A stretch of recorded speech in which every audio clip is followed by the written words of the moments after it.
Oi, gente, boa noite. O pessoal tá chegando. Oi, Karina.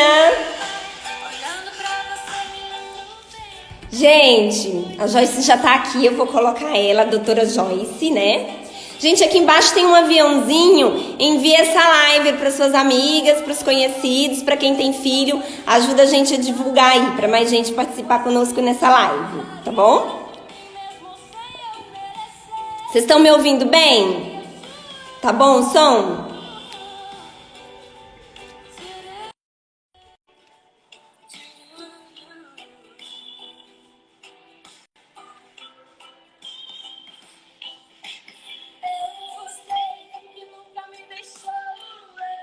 Esperando a Joyce. Ei, Joyce! Olá, ei, Verônica!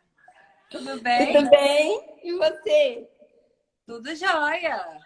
Que prazer, que honra participar com você. Imagina, eu que digo, muito bom a gente poder se reencontrar. A tecnologia, né, dando uma ajuda aí nesse momento difícil.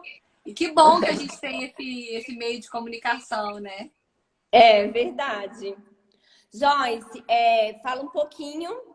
Eu até fiz um roteirinho, né, para mim não me perder. Nunca fiz assim com outra pessoa. Para quem não conhece, né, eu conheço a Joyce. Já tem bastante anos. Não vou falar quantos anos, não, que a gente vai parecer muito Melhor velha. não.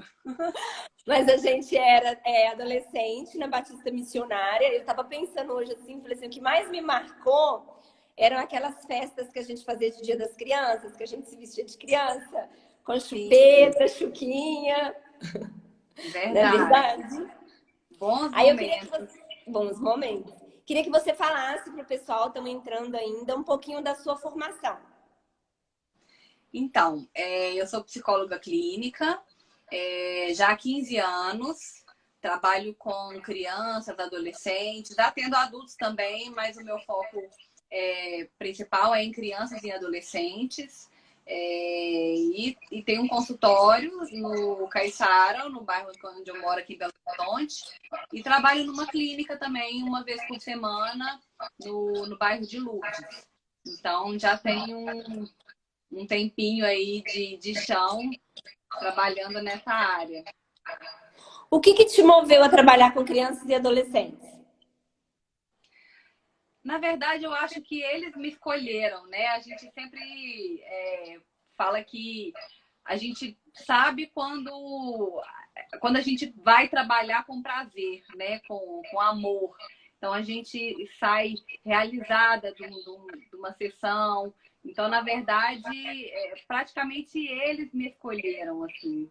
A gente foi trabalhando e aí a cada dia que passava a gente entrava mais nesse mundo da infância, da adolescência e aí ia cativando mais e a gente procurando né, sobre assuntos pertinentes da família, da criança. Então, foi uma paixão, assim, na hora que eu vi, eu já estava já no meio do... E você tem 2 filhos, né? 2 meninos. Tenho o Lucas, de 12 anos, e o Davi, de 10. Uma pergunta assim que não é do tema, mas enfim. Com quantos anos entra na adolescência? Porque existe a pré-adolescência, né? Ou não existe? E existe a adolescência. Com quantos anos? Na verdade, a gente fala que cada vez mais, cada ano que passa, tem cada vez mais precoce, né? Ô, Joyce, espera um pouquinho. Eu não tô te ouvindo. Sou só eu ou tá todo mundo ouvindo a Joyce normal? Oi, tá Aí, ouvindo? melhorou, melhorou. Tá. Se a gente for pensar, a gente, quando tinha 12 anos de idade, a gente ainda brincava de boneca, né? E É. hoje tá tudo muito precoce, as crianças estão muito para frente. Então, se a gente for pensar hoje, em torno de 10, 11 anos na pré-adolescência e 12 anos na adolescência. Vamos 12 anos. considerar assim. Mas a gente leva em consideração algumas variáveis, porque, na verdade, o que manda muito é o amadurecimento da criança, né? Na verdade, o jeito dela pensar, o jeito dela agir. Porque se for pensar, assim, tem muita criança que tem 12, 13 anos de idade, mas é infantil ainda, né? Ainda tem aquela coisa de inocência, ainda tem aquela coisa bem infantilizada. E já crianças com 9, 10 anos que já são muito desenvolvidas, então a gente não se prende muito à idade. Então vamos lá, ó. Você quer falar um pouquinho da sua rotina como mãe, como tá sendo?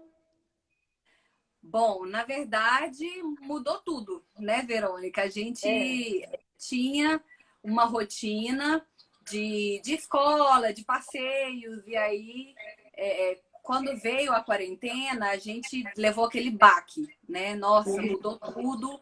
E eu acho que o mais difícil é a incerteza de não saber quando, um tempo determinado. Então, a gente ficava sem saber, porque a escola paralisou. Essa questão do homeschooling, né? É uma coisa que pegou todo mundo de surpresa. As escolas não, eu não sei nos outros estados, mas eu falo aqui em Belo Horizonte, as escolas não estavam preparadas. Então, assim, Eu acho que foi ninguém um tava, né? processo. Exatamente. Então, até a diretoria, a escola, os professores sentarem para poder fazer um planejamento mesmo de estudo, demorou um tempo. Então, isso gerou muita expectativa, muita ansiedade nas crianças e nós pais também. Porque a gente, no primeiro momento, eu parei de trabalhar. E aí, aos poucos, a gente vendo a possibilidade do atendimento online, que era uma coisa que eu já tinha feito, mas que muitos pacientes tinham uma resistência também, porque é uma novidade, é diferente, né? A abordagem é diferente. Então, para a gente adaptar, né, a questão, nós pais, agora a gente virou também professor, a gente virou pedagogo, então, assim, multifunção. Você é mãe, dona de casa também, sabe que serviço de casa não para, com criança em casa, então triplica. E agora, com mais funções, eu vejo muito, assim, no consultório, os pais também reclamando dessa questão, porque, na verdade, as crianças, não é só o ensino em si, né? É todo um ambiente escolar. A criança ia para a escola, ela tinha ali o professor como uma figura segura, né? Ela tinha uma segurança no professor de passar aquele conteúdo. E em casa, muitos pais falaram assim, Joyce, eu tenho que começar a estudar de novo, eu tenho que começar a ver as matérias porque eu já esqueci. Então a criança percebia essa insegurança dos pais também, de ai meu Deus, o que é isso, né? Onde na escola ela tinha essa segurança no professor, em casa ela não tinha essa segurança mais. Então isso gera também uma ansiedade, então assim, foi um caos.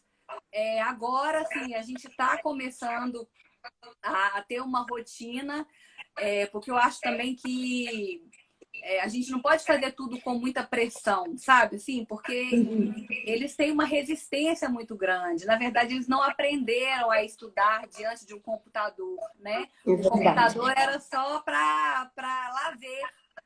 Então, assim... Então, aqui na nossa cidade, né, não tem aula.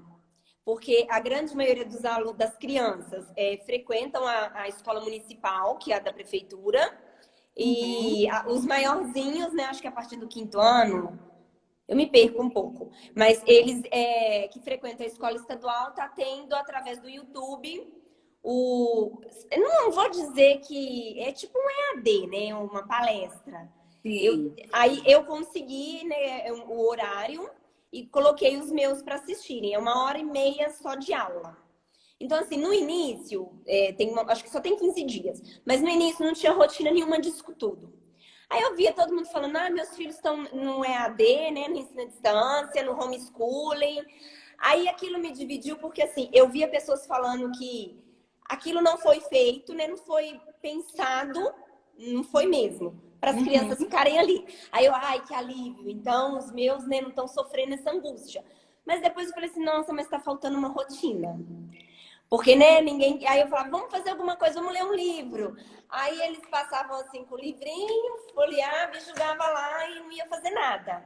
Aí aquilo foi me dando angústia e eu, claro, né? Os filhos sentem o que a mãe sente, o que os pais sentem. E eu passava isso para eles, meu Deus, o que vai ser? Vão perder o ano, né? Porque ou a prefeitura vai, né? Vão passar todo mundo de ano, ou vai repetir. Então, assim, a gente tá, né, aqui é essa situação. Então, assim, a minha primeira pergunta, você acha que a gente tem que criar uma rotina? A rotina, com certeza, ela é importante, né? Até porque a criança se sente segura quando tem uma rotina. Quando é tudo muito liberado, tudo muito solto, a criança sente, né, que ela está desprotegida. Então, a rotina é como se fosse uma proteção. Mas eu acredito que sem muita pressão, né? Porque como é uma coisa muito nova, mudou, foi uma ruptura muito drástica, né, Verônica? Assim, de uma hora para outra, não teve um preparo emocional, psicológico nas crianças, né? Então foi uma ruptura muito grande. Então eu sempre falo assim que daqui a alguns anos, as crianças elas não vão lembrar o que elas estudavam. Ah, que matéria que eu estudei na pandemia. Mas elas vão lembrar como isso foi feito, né? Olha, o meu pai, nessa época de pandemia, eu lembro, ele sentou comigo, ele me ajudou, né? A gente ficava em casa, não podia sair, e a gente fazia coisas legais. Então, eu acho que mudar o foco nessa questão é mais importante, né? Não do conteúdo, assim, mas da qualidade mesmo. Uhum. E para os pequenininhos, o que você fala? Assim, a minha, por exemplo, tem 5 anos, ela ama estudar. Aí, então, ela fala assim, olha, o meu material tá aqui. E aí eu penso, o que eu faço, né? Então, eu dou um desenho, mas ela fica assim, mamãe, por que não tem escola? O que a gente fala? Porque a gente já passamos da fase de explicar do vírus, de explicar que é contágio. Mas, tipo assim, na cabeça de uma criança não dá para falar, não, ainda não estamos no pico. Passamos do pico. Tem isolamento, tem lockdown. Porque, né? Aí já vou abrir outra parede, outra pergunta. Sente falta das amiguinhas? Eu quero ir na Sassá, por exemplo. Ela fala de uma amiguinha, quero ir na Dudinha.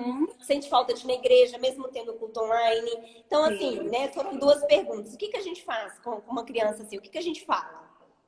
Eu acho que cada faixa etária tem uma proporção, né? O que a cabecinha dela entende. Então, acho que você, como nós pais, né, conhecemos melhor do que ninguém nossos filhos.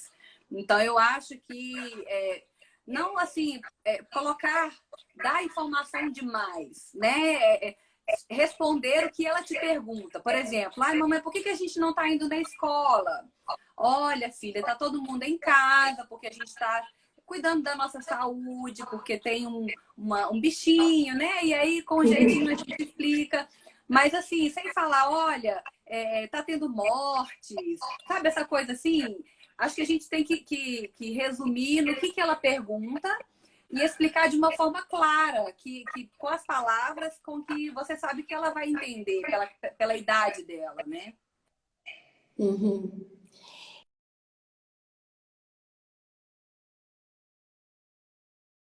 Você ia para o Mineirão, andava de patins, de bike. Como está sendo agora? Você aí, né, em casa com os filhos. Como que é a nova rotina de lazer? Olha, infelizmente a gente vai pelo eletrônico, né? Não tem muito. A gente mora em apartamento, então, infelizmente, né, para quem tem casa, né? Eu acho que eu acredito que tem uma área, seja uma coisa melhor. Mas aqui a gente mora em apartamento, então, infelizmente, a gente recorre ao eletrônico. Mas também é uma coisa que a gente precisa regrar, não pode ser uma coisa. Porque tem aquela questão também dos danos à saúde, né? A questão do sono, essa questão de ficar muito tempo na tela de um videogame, de um computador, traz uma ansiedade, né? Também uma agitação, a questão da visão. Então, são vários fatores que a gente tem que levar em consideração, sim. E pensar em resgatar coisas antigas que a gente fazia, jogar a dedanha, vamos jogar um Uno, um jogo de tabuleiro, né? Vamos ver um filme. Às vezes eu chamo meus filhos para ver um filme e ele fala, ah, não, mãe, não.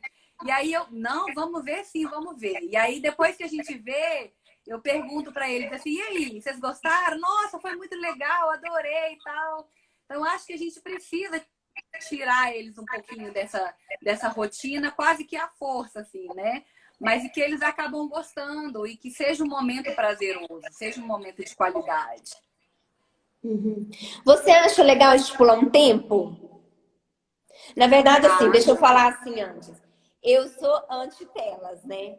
Ah, Uma vez eu cismei e não, nada de tela e tirei o tablet do Lorenzo, mas expliquei, sabe? Não é que não vai ver uhum, nunca, mas vamos evitar. Então a gente preenchia o horário, né, de outra forma. Aí agora eu voltei assim, até como fosse uma recompensa. Comportou de dia, depois do banho, né? Tem o horário do banho. No final do dia, a recompensa é. Aí eles escolhem entre eles o que eles vão assistir, né? E se vai jogar os dois, tem que ser um jogo que os dois possam estar perto um do outro. A menos que aham, realmente eu não queira estar ali. sim. E dou como forma de recompensa. Então, geralmente, assim, é depois do banho, banho por volta das 5 horas, lancha e fica até o horário de dormir, que é 8 horas. Você Uhum. acha que deixa 1 hora, deixa 2 horas, libera geral?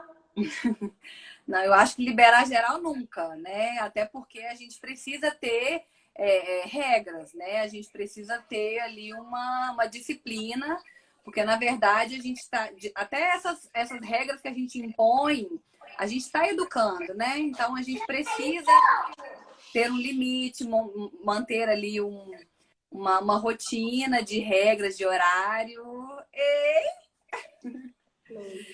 Ela Mas me eu acho perguntou que é se era importante. live de bolo. Aí eu falei, não, hoje é live sobre os filhos. Ela, então eu vou poder participar. Eu falei, Claro, é sobre ela. não Mas eu desliga não. acho, Verônica, que o quanto menor tempo que você puder, é ótimo, né? Quanto menos contato, é ótimo, porque é inevitável, né? Ele vai crescer e vai ter mais contato, os colegas vão perguntar e ele vai. Então, eu acho que o máximo que você puder segurar, eu acho que é válido, eu acho que é importante. E você aí, ou na sua experiência, você acha que a gente tem que colocar uma rotina para ajudar nos afazeres da casa? Já que está todo mundo em casa, ninguém está tendo ajuda, a gente faz tudo e poupa ou coloca para fazer? Na verdade, você está ensinando eles para a vida, né? Então, eu cresci, eu sempre ajudei minha mãe. Ah, olha, você já tem idade para acordar, arrumar sua cama, né? Então, acho lavar o copo. Ah, eu almocei, lava o prato. E por mais que eles não lavem direito, deixe tudo sujo, e aí você vai lá depois e dá uma lavadinha. Mas o simples fato dele estar ajudando, né? Na cabeça dele ele está fazendo algo, isso vai perdurar para o resto da vida dele, né? Então, amanhã, depois, os seus genros e suas noras vão te agradecer, né? Então, você... e acho que até por uma questão pessoal mesmo, né? Enquanto ser humano, de ajudar, de ver que, poxa, minha mãe tá ali, ela faz tudo. Um pouco de empatia, sabe, com você. Nossa, ela lava, ela passa, ela faz isso. Vou ajudar um pouco, não me custa. Então, eu acho que depois passa a ser até prazeroso para eles, né? Olha, eu tô podendo ajudar a minha mãe, que legal. Aqui eu coloco, né? Acorda, aí já falo, já acorda e já dobra o joelho e já vai orando. Automático, já vai escorregando da Sim, cama. E aí aham, já falei, aproveita, não, já aproveita e não sai. A menos que seja apertado, né, para ir ao banheiro, já não sai do quarto. Já dobra e guarda e fica livre. E com o mais velho, eu falo para ele, vamos separar as roupas? Então você separa as suas roupas do cesto. Aí ele vai lá, uhum. separa, que é o dia de bater, tipo, lavar as roupas dele, né? E a pequenininha também tô ensinando, porque ela é mais folgadinha, sabe? A gente já conhece os filhos, né? Então, Aham. ah, não, mas agora eu não quero. Vamos catar os brinquedos? Ah, não. Mas deixa para amanhã? Não. Vamos fazer agora, né? Então eu tento Aham. também incluir essa rotina doméstica, né? Porque É. é o que você falou, a gente está criando para a vida. E não vai ter E sempre quem faça. tem uma disposição, né? Tem um que vai ser mais prestativo, outro menos, mas a gente consegue condicionar, né? Vamos, tá, você tem o seu ponto fraco, é isso?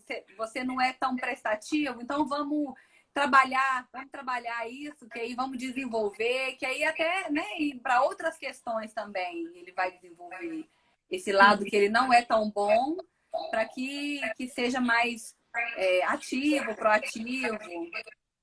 Uhum. E peraí, deixa eu olhar meu resumo. Aí vamos entrar assim, né? Tem mães que eu me interesso muito por esse universo, né? Então eu vejo que tem mães que falam assim: ah, mas eu não consigo. Eu falo para fazer e não faz. Então a gente tem que ser tipo assim mais pulso firme, não, vamos fazer, vamos, né? Não quero catar os brinquedos, não, vamos fazer, eu vou te ajudar, vou começar, mas você vai fazer. Ou ah, não quer fazer, deixa. Quando crescer vai querer fazer. A criança, a gente acha que não, mas ela percebe, ela observa, é como se tivesse mais duas orelhinhas, mais dois olhinhos, porque eles prestam uma atenção e eles percebem, eles conhecem a gente muito bem. Então tem aquela fase assim do desafiar, né, do limite, da criança persistir e ir até ela saber aonde você vai. Então ela te conhece, ela sabe, se eu fizer isso aqui, a minha mãe vai ceder. Não, se eu fizer isso aqui, ela vai fazer o que eu quero. Eu vou fazer um carinho nela, vou fazer uma carinha fofinha que eu vou conseguir amansar o coração dela. Então, essa questão, por exemplo, se você fala não, aí ela vai obedecer. Mas aí, vamos supor, você vai ficar aqui de castigo 2 minutos sentadinho na cadeira. E aí passou 10 segundos, ela começa a fazer gracinha, você começa a rir e ela saiu, acabou. Para ela já sabe que aquilo não vai funcionar. Então, o que você colocar de limite, ela vai testar.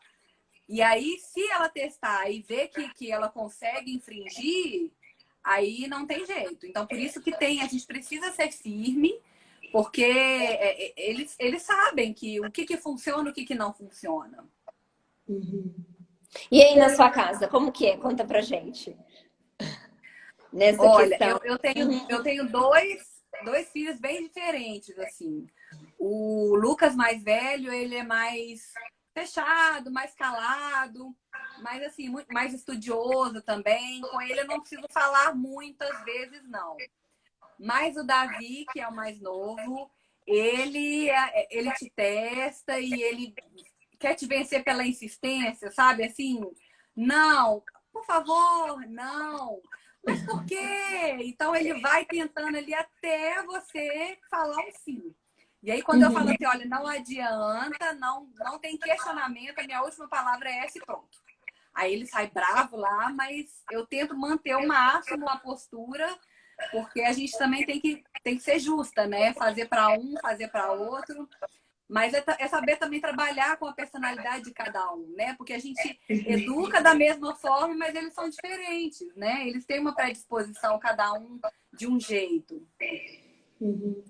E assim, voltando à questão da rotina, você coloca horário para dormir, a criança tem que ter um horário, tipo assim, para os menorzinhos mais cedo. Eu gosto de horário, sabe? Quando dá 8 horas, eu já vou fazendo toque de recolher. Até mesmo assim, eu já mantenho boa parte da casa no escuro, já vou apagando luz, porque a gente também precisa do momento da gente, né? Então, assim, a Eu gente acho já vai que deixando e fala 8 horas, vamos escovar dente, orar, né, orar, ler uma história, porque aí se você não começa às 8 horas, dá 10 horas, tá todo mundo pulando pipoca ainda. sim. E é importante, sim, porque a gente pensa na questão da qualidade do sono também, né? Tem uma parte do dia que a criança aproveita melhor o sono, na questão do desenvolvimento, né? E inúmeros benefícios aí que a gente não vai entrar em questão, mas essa qualidade do sono é muito importante. E até para o casal também, a gente precisa ter um momento ali de marido e mulher, que, né, na verdade, os filhos tomam tanto a energia da gente, né, o tempo da gente, que a gente acaba esquecendo.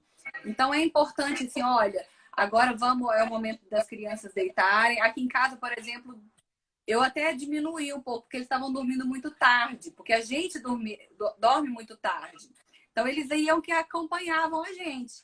Então eu coloquei, olha, vamos fazer o seguinte, tava dormindo 11 e pouco. Eu falei, não, Então vamos diminuir, 10 horas a gente deita, e mesmo que não tá com sono, só de deitar, ficar ali um pouquinho na cama, acaba que o sono vem mais cedo, né? E aí fazendo isso, acaba que passa um tempo e ele já tem aquela rotina, já deita e já dorme. Então é importante sim, pela questão do desenvolvimento, pela questão também do relacionamento do casal, até porque se a criança dorme muito tarde, ela acorda muito tarde também, né? E aí perde essa questão da manhã, do momento ali de tomar café, e aí já acorda na hora do almoço, e aí, né, é uma coisa que atrapalha tudo, né? A questão da alimentação, a questão da rotina também sua, né? Do dia a dia. Eu tenho duas perguntas que fizeram duas perguntas boas, ó. Quando os filhos são dois opostos, né? Eu tenho um casal e eles até funcionam bem, né? O Lorenzo, ele tem 9 e a Júlia vai fazer 5 daqui menos de um mês, então eu já falo, você já tá ficando mocinho, você já tem quase 5. Mas assim, apesar deles serem opostos, vai bem, sabe? Eu tenho que... O Lorenzo entrou numa fase de implicar mais e ela anda muito sem paciência. Eu não sei se é por causa da idade, da situação, porque só tem ele, né? Então talvez está sentindo falta de outras pessoas. Então ela não é de expressar, ela é de estourar. Ela grita e bate o pé. Então como que é dois filhos opostos? Que a gente força a amizade, deixa cada um no seu canto. É muito importante a gente respeitar a individualidade da criança, né? A criança é como a gente. Tem momentos que ela vai querer ficar sozinha, tem momentos que ela não vai querer brincar com o irmão, né? E aí o irmão vem, brinca comigo, e ela simplesmente quer ficar sozinha. Então é importante sim a gente estimular essa questão do companheirismo, da cumplicidade, né? Olha, seu irmão, porque é com o irmão que ela vai, é o primeiro relacionamento social da criança, é ali com o irmão, com os coleguinhas. Então, você está treinando ela para os relacionamentos que ela vai ter no mundo. Então, é importante, sim, né, essa questão, mas tem também muita questão assim, de rivalidade entre irmãos, né, de competição. Eu que lute. Então, assim, é onde eles vão experimentar todas as sensações, né, de se relacionar com alguém com o irmão. Olha, eu preciso disso. Ah, não, eu fiquei com inveja disso, porque você ganhou e eu não ganhei. Nossa, eu fiquei com ciúmes porque você abraçou a mamãe e eu que queria abraçar. Então, todos os sentimentos a criança vai experimentar com o irmão, né? Ou com uma pessoa próxima, um primo ou alguém próximo. Mas a gente precisa aproveitar esses momentos para a gente desenvolver essa questão da empatia. Olha, ele me empurrou. Ah, mas foi sem querer, então pede desculpa, né? Saber reconhecer, saber se colocar no lugar dele. Olha, você falou de uma forma, se ele não gostou, será que se ele falasse isso com você, você ia gostar? Né? E também respeitar o momento de que, olha, mamãe, ela não quer brincar comigo. Tudo bem, vai ter um outro momento que ela vai querer brincar com você. Deixa ela ali um pouquinho sozinha, ela quer ficar sozinha, porque, na verdade, nem sempre vai bater, né? Uma hora um vai querer brincar de uma coisa e o outro vai querer brincar de outra. Então, acho que também saber respeitar isso é importante. A Carla fez uma pergunta aqui sobre os temperamentos. Deixa eu ver se eu acho. Cada criança tem um temperamento ou elas jogam com a gente na questão de ceder? Não, na verdade, cada pessoa nasce com uma predisposição, né? Ou genética, ou social, e aí ao longo do tempo ela vai desenvolvendo aquilo de acordo com os ensinamentos, valores, crenças. Então ela vai desenvolver uma predisposição ou não. Então, cada criança nasce sim com um temperamento. Igual você falar, eu criei meus 2 filhos iguais, um é de um jeito, o outro é de outro. Porque realmente cada um carrega uma carga genética e diferente, né? Uma predisposição diferente. E voltando para o celular, você acha que como que tira o celular da criança que fica muito? Meu filho fica o dia, digamos, né? Meu filho fica o dia inteiro no celular, como eu tiro? eu acho que quanto mais tempo você demorar para fazer isso, mais difícil vai ser, né? Então, quanto antes você puder fazer, melhor. Combinados, né? Olha, e eu acho importante, Verônica, a gente explicar, né? Olha, você não vai ficar muito tempo no telefone, porque isso pode ser prejudicial. A criança que fica muito no tablet, agora não que a gente está em quarentena, né? Mas eu falo, as crianças que, por exemplo, não se relacionam, eu vou para casa de um coleguinha, prefere ficar em casa jogando, essa criança acaba desenvolvendo uma inibição, né? Ela não tem aquele contato físico, aquele contato. Então, ela acaba ficando introvertida. Então, assim, mostrar para ela que tem prejuízos, né? Que é muito legal, que o jogo né? Tem a competição. Agora, eles podem jogar um com o outro, um na casa do outro e o outro em casa, que é legal, mas que tem um lado ruim também, que tem um limite, né? E que se passar pode trazer um prejuízo. Então, acho que sempre você não só dar o limite e punir, mas explicar. Eu tive uma experiência dessa de jogar uma vez, porque né, demos um celularzinho para o Lorenzo, um modelo simples, né? Porque eu acho que tem que ser simples, né? Uhum. Eu, Verônica, acho que você não dá de cara um super iPhone para uma criança pequena. Mas, enfim, cada pai sabe da sua realidade. Sim. Então, a gente deu um celularzinho, ele baixou o Free Fire e até aí tudo bem. Aí, nós fomos para São Paulo e ele estava jogando com... Até minha enteada, ela tá aqui, ela estava jogando com o sobrinho dela. Aí, de repente, ele começou a conversar com uma criança, né? Assim, tá lá jogando. Parei, eu tava conversando, eu parei e falei, como é que você tá jogando? Aí ele tava jogando com uma criança aqui da nossa cidade. E aquilo me chocou, sabe? Porque eu achei assim, ele tava jogando com um amiguinho dele, sabe? Mas assim, era um amiguinho, mas podia ser qualquer pessoa. Então, eu não estava preparada para ver meu filho na época, ele tinha 8 anos, com essa liberdade tecnológica. Uhum. Eu não estava de maneira alguma. Eu acho que, para assim, quanto mais liberdade você dá, mais controle como mãe você tem que ter, né? Você não Com dá certeza. e ficar lá no quarto. Eu penso assim, não recrimino ninguém. Mas é Aí, porque a gente pensa assim, eu vou, não, o mundo tá perigoso, não vou deixar meu filho sair. Aí você pega um telefone e coloca na mão dele. Você tá pegando o mundo todo lá fora e colocando na mão do seu filho, né? Então, assim, você acha muitas vezes, não, eu tô por perto, mas não é só estar por perto, é pegar a senha. Eu tenho a senha dos telefones dos meus filhos, de vez em quando eu vou lá, pego, abro, quero ver com quem está conversando, né? E instruir, olha, vocês vão conversar com quem vocês conhecem. Pode falar que estuda em tal lugar, que joga, que tem a sua idade, que joga o jogo em que você... Não, porque tem gente ruim, tem gente que se passa por criança. Então, eu acho que quanto mais você explicar, mais eles vão estar preparados também. uhum. E aí, assim, voltando na questão do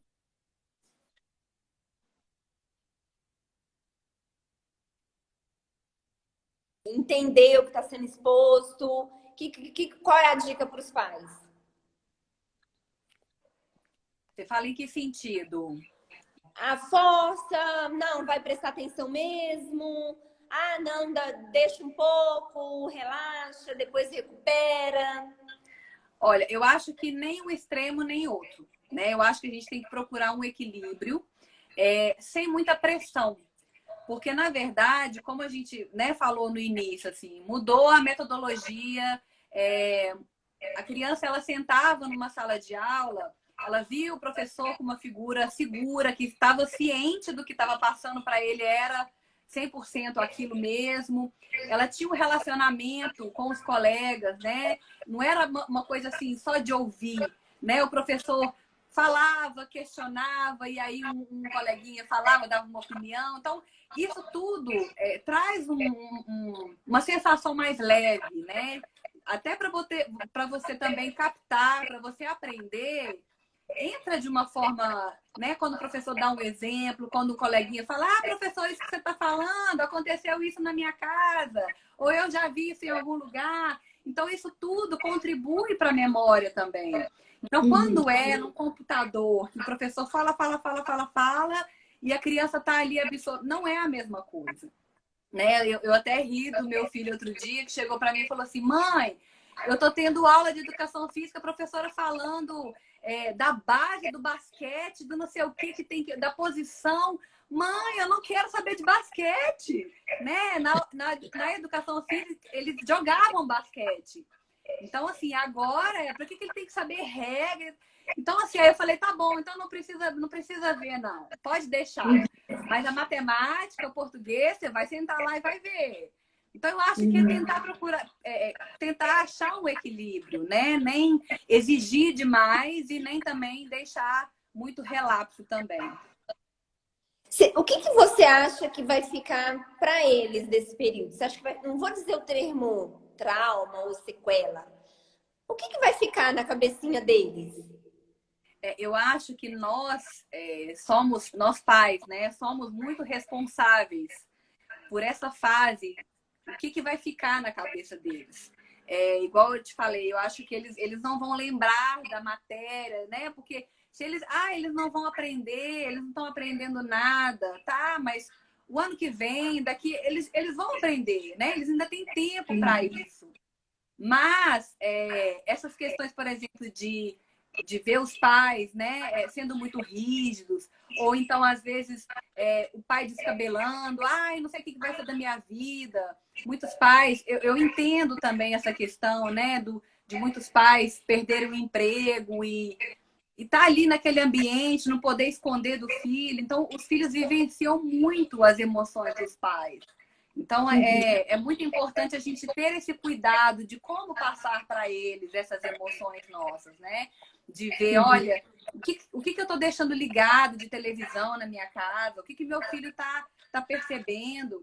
Um dia, essa semana, a mamãe chegou para mim e falou assim, nossa, a minha filha chegou para mim contando tudo que o pai tinha perdido o emprego e aí eles iam passar fome. Mamãe, a gente vai passar fome? Né? E ela questionando a mãe. Então, eu acho que até prestar atenção nessas pequenas coisas, né? O que está ligado na minha casa, o que eu estou conversando perto dos meus filhos, que emoção que eu estou trazendo para eles. Porque o que vai ficar na memória, na cabecinha deles é isso, é o momento, né? Ah, nessa época eu lembro que eu tenho uma paciente que eu conversei com ela esse dia, ela falou assim, nossa, a quarentena é maravilhosa, não podia acabar nunca. Por quê? Porque eu também tô apegada. Os pais dela trabalhavam de manhã até a noite e ela ficava com os avós e ela não via os pais. E agora os pais estão trabalhando em casa, então para ela está sendo o céu. Ela, nossa, né? Ela está tendo a oportunidade de ter os pais perto. Então, eu acho que é isso que fica, né? As relações, o que você está fazendo daquele tempo com seus filhos. Ah, a gente não pode sair? Então, vamos fazer alguma coisa junta. O negócio não é o que fazer, né? Se é desenhar, se é jogar. O importante é estar perto, né? É passar ali um momento só de você estar perto, do seu filho sentir a tua presença, um carinho, um abraço.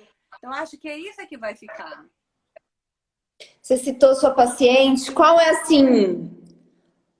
Digamos se você o que você mais atende? Que tipo de paciente que mais chega para você? Que tipo de criança? É a hiperagitada, né? Não é hiperagitada que fala, hiperatividade, né? Hiperativa. Crianças com hiperatividade. Isso. Qual é assim o que mais chega para você? Para a gente evitar aqui fazer isso com as crianças. Geralmente tem vários casos, né? Várias crianças. Geralmente, quando a criança tem uma hiperatividade, um déficit de atenção, geralmente a demanda vem da escola, né?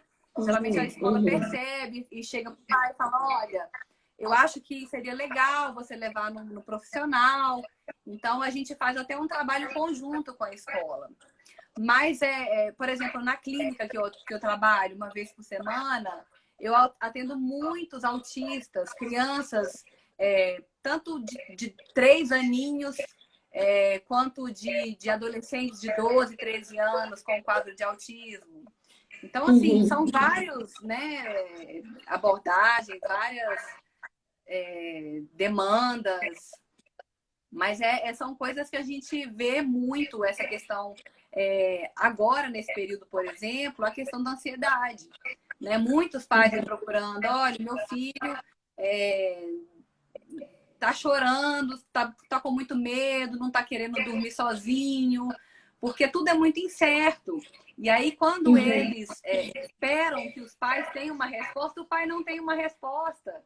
Então, isso dá uma insegurança para a criança, né? Um estresse, uma ansiedade. Porque, na verdade, Verônica, as crianças elas têm todos os sentimentos que um adulto tem, a criança tem também. Né? Claro, devido às proporções, né?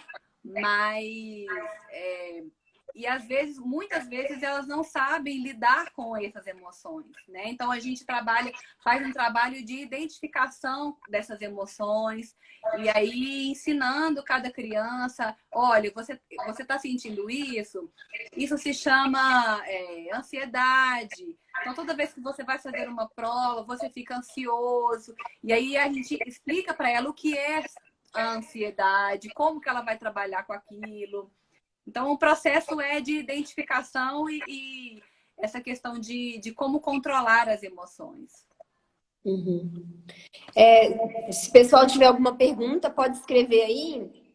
Tem uma aqui sobre mesada. Qual é o meu momento para ensinar a criança a lidar com dinheiro ou ganhar uma mesada? Eu acho muito legal, muito legal. Claro que o valor, assim, né, de acordo com a idade, ensinar para ela o que ela... É o primeiro contato, né, do que ela vai poder... E eu acho que quando a criança ela tem esse costume de guardar o dinheiro, principalmente quando ela...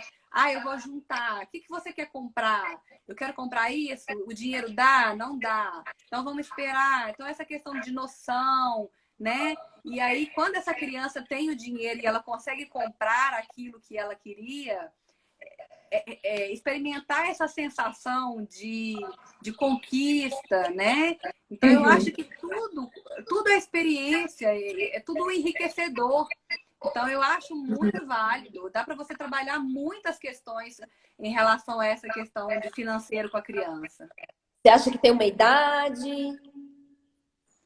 Eu acho que muito novinha não vai ter muita noção, não, né? Então, eu acho que ali quando começa a saber continha de somar, né? Começa a aprender a adição, eu acho que é legal.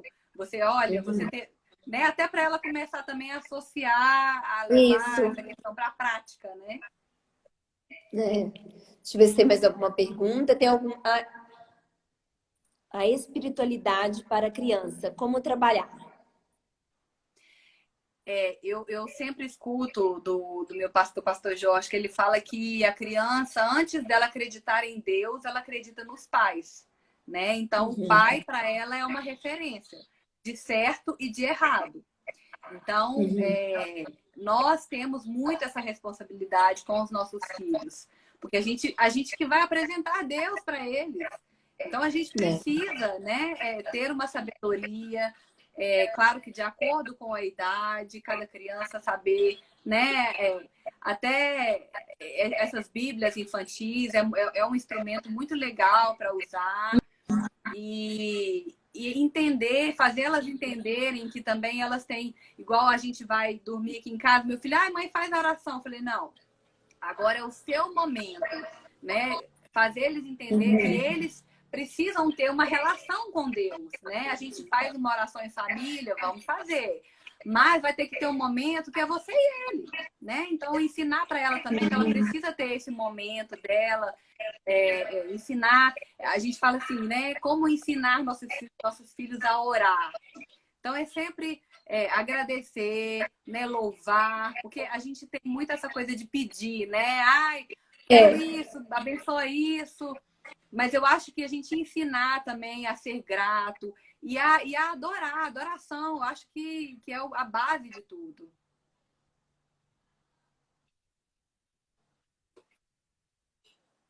A música também é um instrumento muito bom. Como? Sim. Eu falei que a música também um instrumento Isso, muito bom. isso. Às vezes, quando eles estão brigando muito, não, vamos ligar um hino.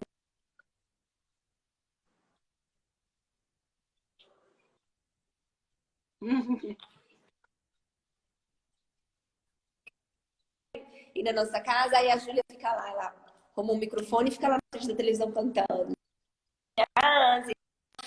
Isso também, né? Uhum. De Jesus. Eu gosto muito da música também. Gente, alguém tem É mais uma alguma saída. pergunta? Uhum. Acho que tá falhando, a gente tá desencontrando o som. Tá ok? Tá ouvindo? Agora melhorou. Você tem mais alguma consideração? Alguém tem mais alguma pergunta? Querem Eu tirar mais acho que alguma a gente tem que dúvida? pensar. Acho que a gente tem que pensar que é uma fase, né? Que vai passar. Então a gente está vivendo, a gente não sabe até quando, mas que em algum momento vai passar.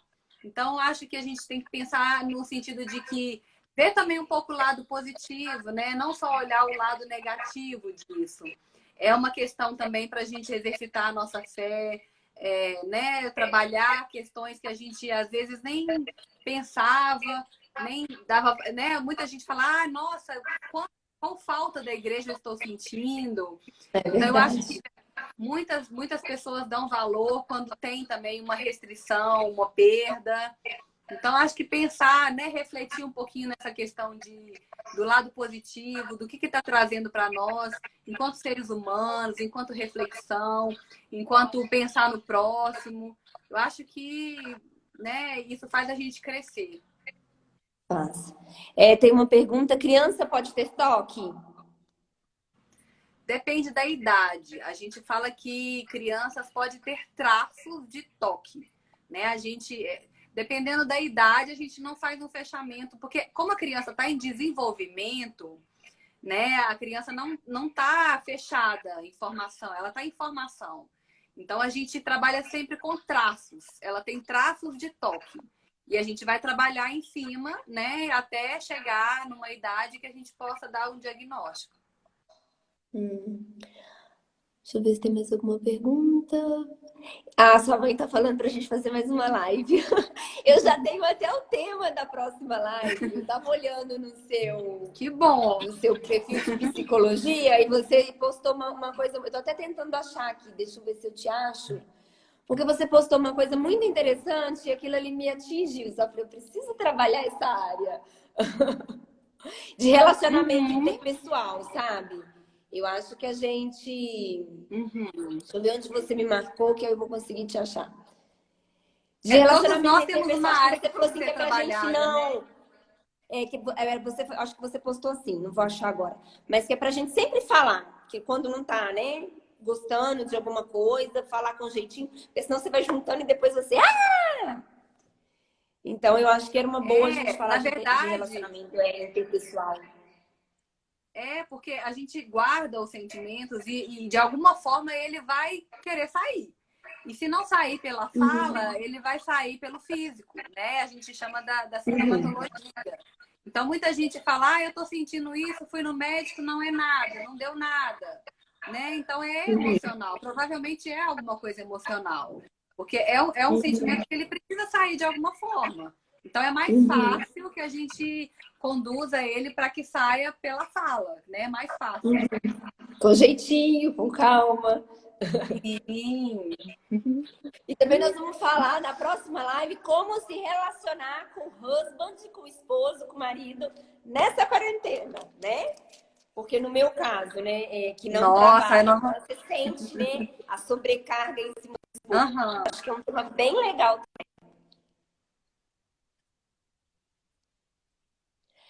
Joyce, Porque amém. agora estreitou, né? Agora. Diz que o número de separação, de intrigas, de brigas aumentou, né, na quarentena. As pessoas obrigadas a conviver Muito. diretamente. Sim. Mas Ó, eu nós amei. vamos segurar para a gente poder fazer a próxima. Não, vamos deixar Vamos para o fazer. próximo. Eu amei muito obrigada por ter aceitado. Imagina, Eu estava pensando em eu você que há muito agradeço. tempo. Falei, não, a gente está Oi? precisando movimentar. Eu já estava pensando em você há muito tempo. Falei, a gente está precisando movimentar essa quarentena. Quem que eu vou chamar que pode contribuir, né? Porque tem que ser uma pessoa que vai Aham, contribuir com o nosso crescimento. Eu amei, muito obrigada. Deus te abençoe, abençoe que sua bom, casa. que bom. E Amém. meninas, Que Deus obrigada abençoe pela você também, que você audiência. foi o instrumento. Agora te soltei para várias outras lives. Vamos fazer sim. Só marcar. Um beijo para todo mundo, obrigada pela audiência. Sigam a Beijo. Joyce. Eu vou colocar depois dela nos stories o perfil dela do consultório, que Isso. ela tem umas postagens muito boas. Obrigada, gente. Obrigada, Joyce. Beijo. Beijo. Agora eu vou tentar salvar. Tá bom.